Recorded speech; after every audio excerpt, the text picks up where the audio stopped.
Empire, Istanbul was divided between the primitive region inhabited by the poverty-stricken Turks and Pera, where the rich foreigners and the minorities lived. Controlling the empire's economy and internal affairs, the foreigners had formed an untouchable dominion, while the Turks were forced to live like prisoners within their own land. No criticisms of the Sultan or the government were allowed. Corruption was rampant, friend would turn against friend, brother would turn against brother to get a lucrative position in the government. The Imperial War College was no exception. Overcrowded by thousands, lacking sanitation, and crawling with the spies of the Sultan, the pathetic conditions of the school overwhelmed the cadets. Students were even forced to pray 5 times a day in the name of the Sultan and Caliph. In 1899, Mustafa Kemal started his studies as a cadet of the infantry class. It was a new environment for him. He had no friends at the beginning, and he lapsed into periods of depression, which he came out of easily once he made some friends, and among those friends, of course, was Ali Fuat Cebesoy. And he was welcomed into the homes of his friends. Many of his friends had fathers who were high-ranking military officers, and so Kemal began to be known to these people, and he began to enjoy his life much more in Istanbul. Defying the Sultan's strict orders banning the officers to drink in public while in uniform, Mustafa Kemal and Ali Fuad frequented the bars and cafes and sampled the European lifestyle in the Pera region. Under the increasing despotism of the Sultan, Mustafa Kemal despised tyranny and became more concerned with freedom and the ways to achieve it. He immersed himself in his military courses to find solutions pertinent to the empire's problems. When Mustafa Kemal and Ali Fuat were cadets at the War College, they secretly published some papers to do with the situation, the pathetic situation of the Ottoman Empire. He began to dominate his circle with his ideas on the future of the empire. Mustafa Kemal was becoming more political. He was also becoming more ambitious. He viewed himself as the savior of the country. He and his friends would sit around in the cafes, and Kemal would tell them about what would happen in their future, and he would organize the government, and they would all have ministries, but he would be the head man. After graduating from the Staff College in 1905, Captain Mustafa Kemal was imprisoned temporarily for publishing illegal papers. A marked soldier, he was exiled to Damascus. It was the beginning of a career filled with hardships and struggles in the near future, but with illustrious victories in the distant. He was 24.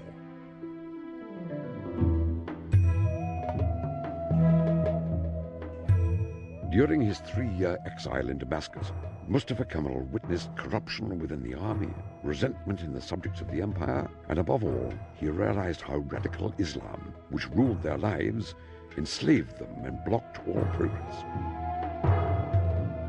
He was a loner in Damascus, battling with depression and insomnia due to the pathetic situation that engulfed him.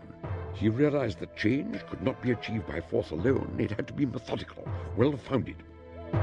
Reading incessantly, his knowledge reached such a level that he remarked, "Among all the philosophers whom I have studied till now, I did not come across anyone who has offered realistic solutions for the welfare of mankind."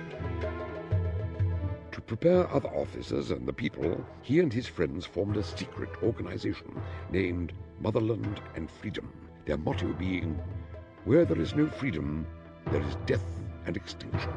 Freedom is the only solution." Acting before Mustafa Kemal, the Committee of Union and Progress, another secret organization whose members included many officers of the army, revolted against the Sultan in 1908 and restored the constitution he had abolished 31 years before. Having been forced to merge his organization with that of the committee, Mustafa Kemal had only a sideline seat in this historic event, which has come to be known as the Young Turk Revolution. Following the revolution, Kemal insisted that the Balkan possessions of the empire were in imminent danger. The empire had to abandon its lands in Europe and retreat to a more compact, more easily defensible land in Anatolia. Ridiculed by the leaders of the committee, This idea in 11 years would be known as the National Pact. In 15 years, it would become the Turkish Republic.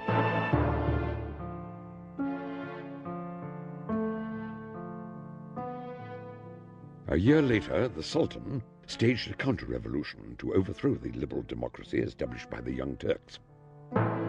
Mustafa Kemal was appointed as the staff officer of the army, marching into Istanbul to suppress the counter-revolution.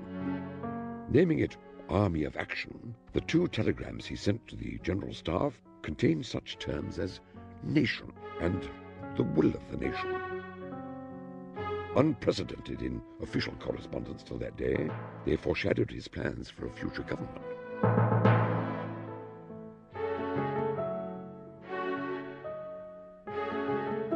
Overthrowing the Sultan and appointing a new puppet, Sultan Caliph, the committee held its first annual congress, where Mustafa Kemal made his first political speech.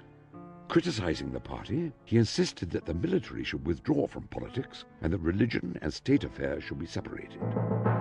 This, and his further criticism of the party in the cafes and bars of Salonika, led to the severance of his ties with the committee. He was once again a marked soldier, this time by a different government. He lost out in a power struggle among young officers.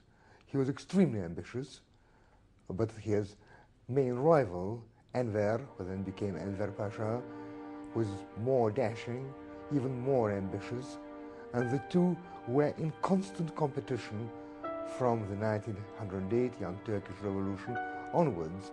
Enver Pasha would always seek to find ways to keep Mustafa Kemal's career from developing in a more forward direction.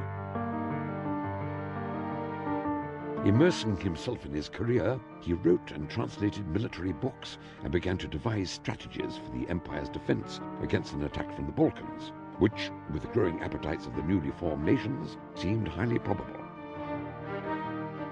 His reputation began to spread as a highly competent military strategist and field commander after his services in Salonika, Picardy, and Tripoli. Ataturk was a brilliant soldier. He was able to appeal to the common soldier, but he did not get along with his senior officers because when he felt they were wrong, he told them so.